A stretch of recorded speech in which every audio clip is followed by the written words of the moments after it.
রাগের মাথায় আপনি সন্তানকে বললেন তুই মর, ফেরেশতারা বলল আমিন। তোর ভবিষ্যৎ অন্ধকার, ফেরেশতারা বলল আমিন।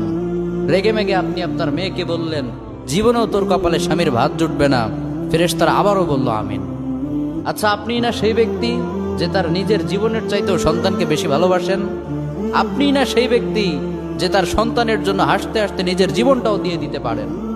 আপনি না সেই ব্যক্তি যে আল্লাহর কাছে নিজের চাইতেও সন্তানের জন্য বেশি দোয়া করে? তাহলে কি করে নিজের হাতে নিজের সন্তানের এত বড় ক্ষতি করতে পারলেন? Doesn't make any sense. Common sense বলতে কিচ্ছু নাই আপনাদের? আপনারা কি জানেন না আপনাদের রাগের মাথায় বদদোয়া করাগুলো ফেরেশতারা আমিন বলে? দাওয়াতুল ওয়ালিদ আলা ওয়ালাদি, বাবা মা তার সন্তানের জন্য যেই দোয়া করে সেটা ভালো হোক কিংবা বদদোয়া হোক, আল্লাহ সেটাই কবুল করে নেয়। এজন্য খবরদার, নেভার কার্স ইউর চিলড্রেন।